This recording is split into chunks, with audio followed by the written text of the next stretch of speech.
This must be one of the most important videos that I've ever done.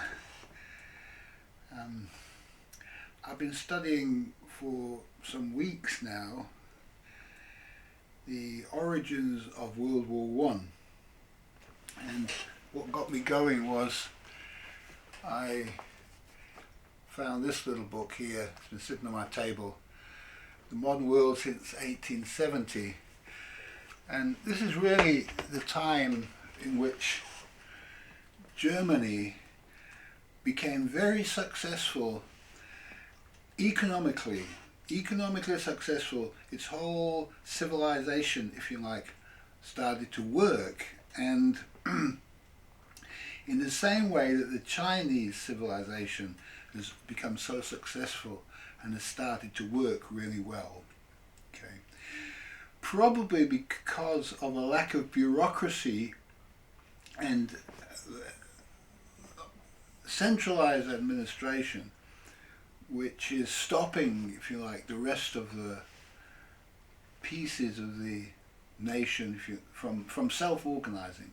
And so there was a great movement in Germany of production, of consumption, of sharing of the fruits of that reasonably equally between rich and poor, and the standard of living and the wealth of the German nation increased tremendously from around about 1860, 1870 to the beginning of the First World War. And what's so important is that the cause of the First World War was this actual rise in the standard of the German people, and the great jealousy that arose in America, Britain and France as a result of this success, if you like. And I'm reading the book now. The book is called Germany's Commercial Grip on the World, Her Business Methods Explained. And this book was written by a professor in Dijon in France in, I think, about 1917, during the war, and based on information and mindset that had developed before the war. And so it's really talking about, it's accusing Germany of using economical warfare. It describes this business of Germany becoming economically great as economic warfare.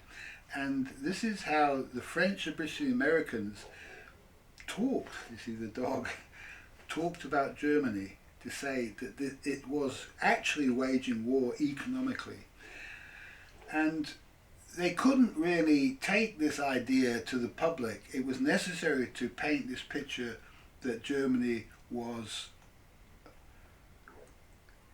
a danger from an actual war point of view, from a military point of view, this false idea of Germans' militarism.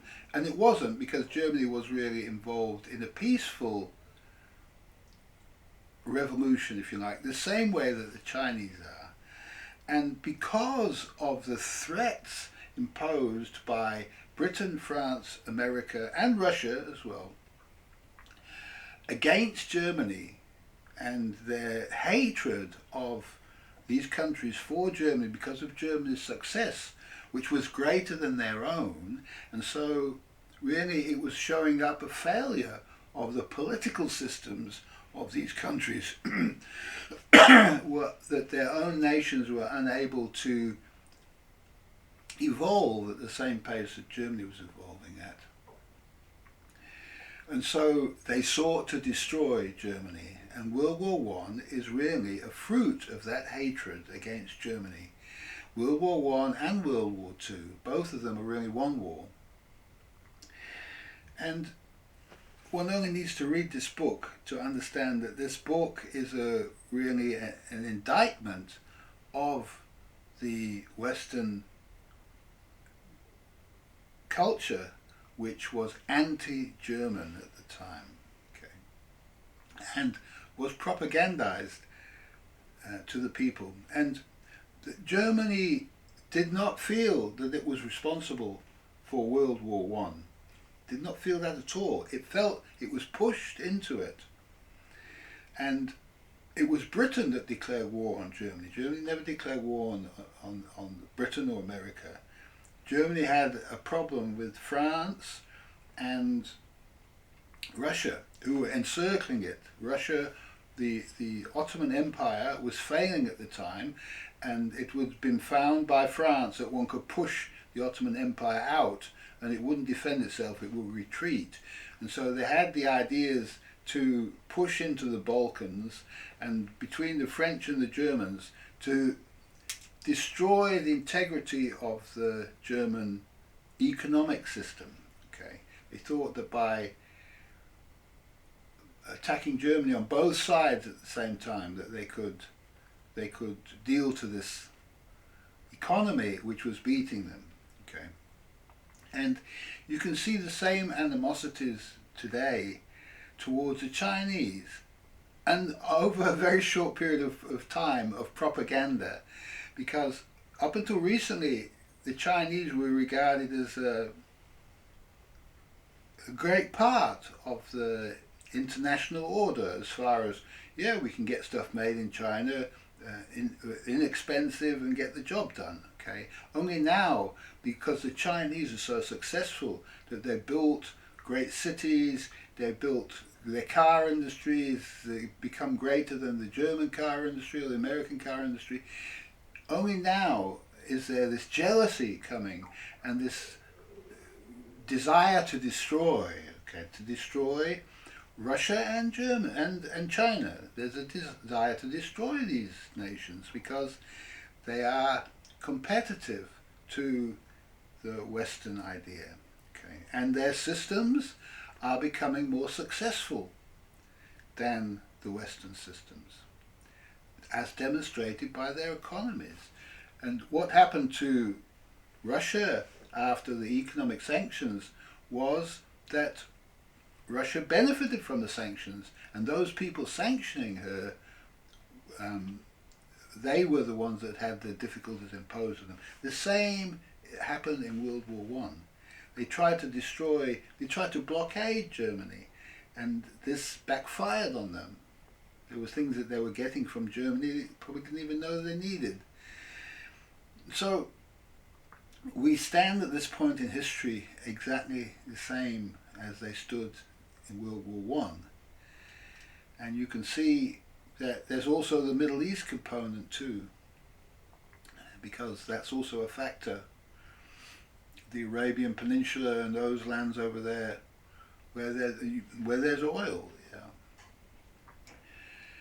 yeah. And the control of the resources.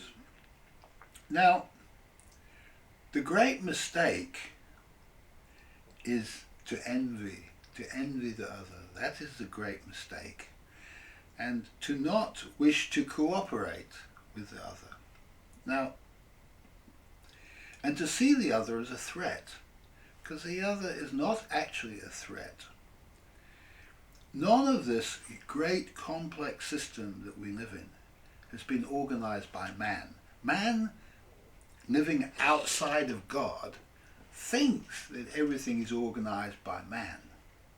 Yet it's all organized by God. God is the organizing principle in the universe. It's too complicated to be organized by any one man. And if one man isn't organizing it, then it's not organized.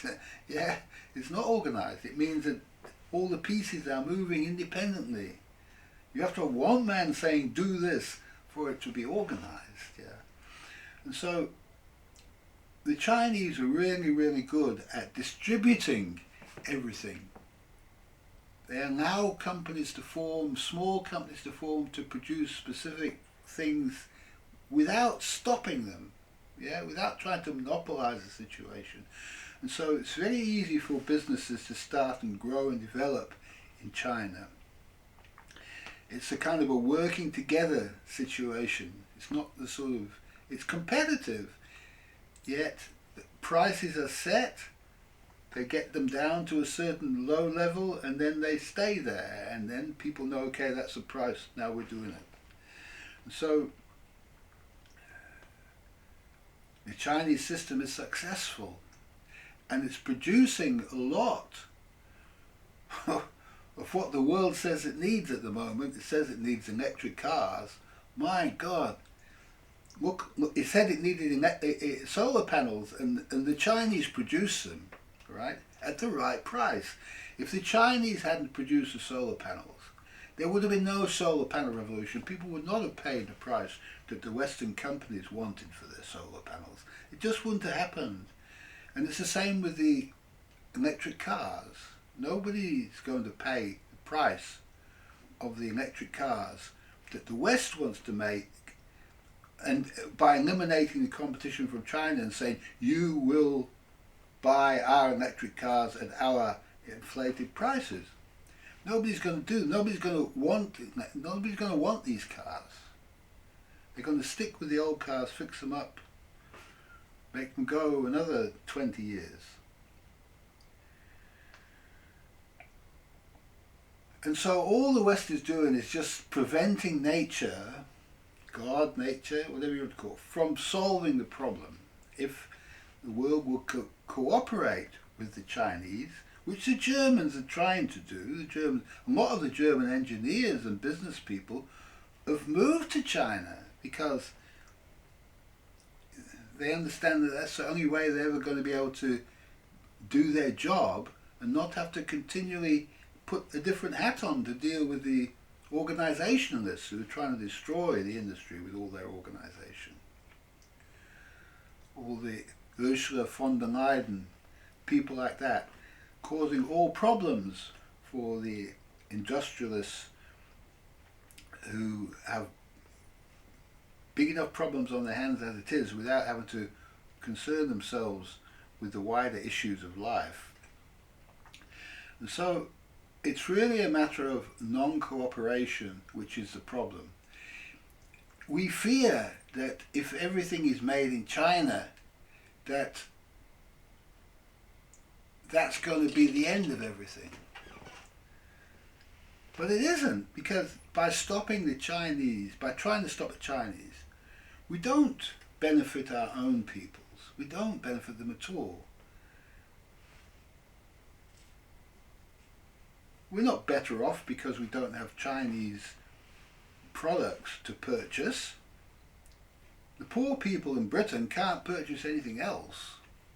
They won't suddenly start buying expensive British and American and European made products. They won't do that because those products will be 3 times the price of what they are now, because the raw materials, the parts and everything that they used to get from China and places like this, they will no longer be able to get. And so they have to make them all themselves. And this will put the price of cars up. There'll be hundreds of thousands of pounds for an ordinary car.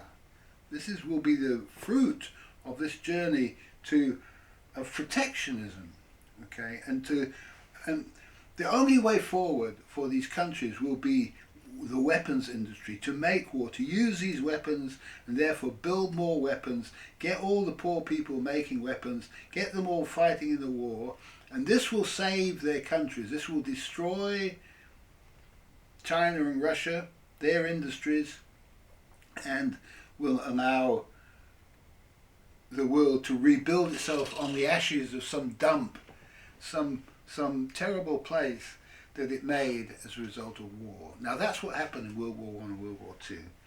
The world destroyed itself, and from that built up again. Okay,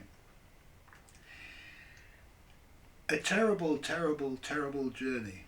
And so what mankind has to learn is that it needs to cooperate. It needs to cooperate with the rest of the world. All of these great shipping lines and lanes, these great cities, they all exist. The only thing that can happen to them is either they all get blown up with atomic bombs, or they continue to work together and cooperate. Okay. Now,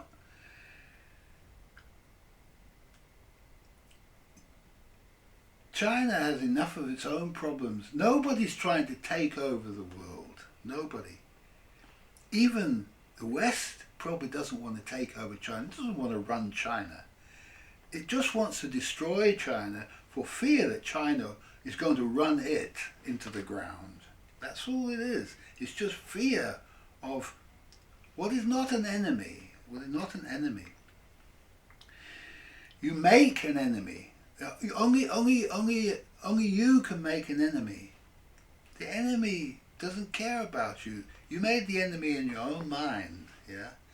And just as easily, you can decide, there's no enemy. I can see no enemy anywhere. If the enemy's coming at you with tanks and guns and that, they're the enemy. You can see you're the enemy. Israel is the enemy, right? They're bombing, blowing things up. If you're in Ukraine, Russia's the enemy, yeah? If you're in Russia, Ukraine's the enemy. So you can see who the enemy is. If you create an enemy, then there's going to be war, isn't there? That's just as simple as that, really. And if you behave yourself in a disrespectful way with that enemy that you created, yeah? If you say disrespectful things about China and to China, or to Islam, we've seen the disrespectful things that have been said to Islam, you make an enemy, yeah? And if you make an enemy, you're going to go to war, all right? Because that's the next step. So man needs to realize where he stands at the moment. And it's very, very nice to be able to get low-cost, high-quality goods from China, all right? There's something. Nature, God has a plan for us. If we just follow along this journey and find out why it's good that things are made in China, yeah? What happens? I'm going to tell you what happens, because at the moment Africa is undeveloped and the African people can't even look after themselves. They all have to move to the cities and live in squalor and be... It's terrible what's going to happen to Africa. Now, the only thing that could happen to Africa, unless it goes back and just goes back to a medieval society, is that this same order of society that we have in the West, and that they now have in China, and they have in Japan, it's rising all over the world, is that also comes to Africa, and Africa becomes, they make the electric cars of the world or something. I don't know. How is their culture going to come up to date with the rest of the world?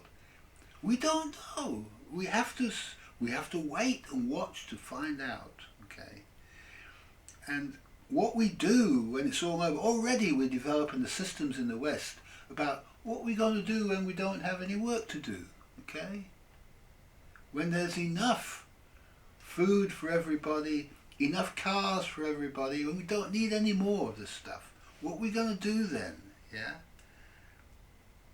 How are we going to organize a society based on equality and that there's no need, that everybody has what they need? We're talking about a universal income for everybody, not a basic income, a good living standard for everybody. Yeah? And if we're going to build a machine culture, the machines are going to do the work, not the people, all right? And so, if we stop destroying everything with weapons of war, if we stop making these destructive machines, the war machines, if we say no to that, we can evolve a culture that says, no, we don't want anything destroyed anymore. We will not allow projectiles to be dropped from the air. That's going to be against the UN regulations. That's going to be war crime to destroy buildings. All we need to do is to evolve in this way forward so that we stop wars by legislating against them, turning what is obviously a war crime into a war crime, yeah? Because at the moment you can go bomb some city into rubble and there's nothing wrong with that. Yeah? There are a few quote terrorists living in it. No. You can't create rubble. So you have to ban tanks, you have to ban all explosives, all this stuff has to be banned because it's just destructive. You know, we're here to create, not to destroy what's already useful and have to build it over again. What's the point of that? It's necessary to start to cooperate with the program. We don't know what it is. We don't need to understand it. All we need to do is work with it. Then we'll find that all these suffering nations who are sending refugees to Europe, they'll all start to become the new Chinas of the world, the new Germanys, right? They'll start to have their renaissance. And one day the whole world will live in perfect harmony, in perfect trust of each other. Okay. Once the small-mindedness, the fear that was in the minds of the French, the Americans and the British in World War I, that caused World War I, once that fear goes away and they start to listen to their intellectual elite, right? The intellectual elite, the Tucker Carlstons of this world, yeah? Not the pseudo-scientists making bombs and hand grenades and designing weapons of mass destruction. Not these people. Okay? The ones who understand the plan of nature, that we're all part of that plan and to work together with it. Now, it's not competition. It's not a competition. It doesn't have to be a competition. If somebody can make something for cheaper than what we can make it, let them. Let them. Let's buy it. Let's find some other way of dealing with our issues, yeah? Let's not try to think that by protecting everything we can somehow go back to when we were a great power in the Victorian age, yeah? It's not about going back to the Victorian age. We don't want that. We want to go forward into some new age where there's no war. The only way you can have no war is to ban the machines that do it. It doesn't matter if people fight war in the old way with swords and... It doesn't matter, that doesn't matter. At least it doesn't destroy the entire structure of civilization, which is what we've seen. Nagasaki, Hiroshima, Dresden, the West Bank, Gaza, yeah? We've seen what it does. You can't have these machines. You can't have these people. The only thing that the Americans have, and they're losing it to the Chinese and the Russians anyway, is the ability to make war machines. And so all that America's evolution is it's not evolution, it's devolution, because it's created that which destroys. And to create that which destroys is devolution. Evolution is to create everything beneficial to man. Nice houses, nice cars, enough food on the table, nice food, not poisonous food. There are many areas which we need to go into to prevent certain bad practices from being forced upon us, so that when we go to the supermarket, what's there is worth buying. Yeah, this could be our focus, rather than how we're going to compete with China, and then the next China after that, and the next China after that, because this China revolution has got to pass through all of the colonies that we colonized. All of the entire international order needs to be renovated. Yeah, if you're going to move from medievalism into the modern age, which people call it, then everybody's going to have the benefits of modern society. You can't have a half medieval, half modern world.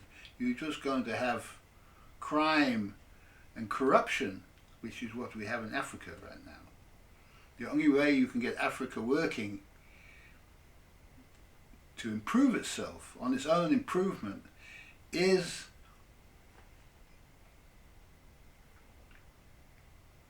what happened in China and Germany. Yeah.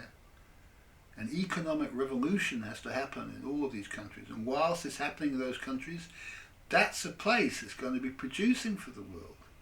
Those are the places, because it's going to be less expensive. It's going to be a cheaper product for a time, and those places are the ones that need to be producing.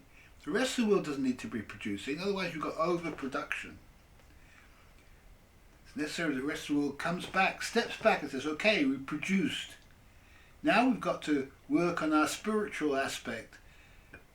Yeah? Is it right that we got all these people arguing, fighting in this political system? Do we need this political system? You know, now that we've understood that the world is self-organizing, do we need all these people who seem like they're organising, but all they're doing is arguing, fighting amongst themselves, squabbling for power? Do we need this system? Do we need competing political parties? Do we need all this stuff? And how do we get a proper democracy working in our countries, where people feel that they belong to something at the local level? How do we get people out into their local communities improving things? How do we get the system moving? That's the problem. How do we get this complex system moving again? Because what happens is the cities have built themselves into cul-de-sacs. They don't go anywhere. Yeah? There are a great many problems to solve in this world. Fighting a global war, on the one side, the Arab world, the Chinese and the Russians, probably with the Germans, and on the other side, the Americans, the British, the French, and their colonies, and then nuclear bombs at the end of it, like what happened in World War II.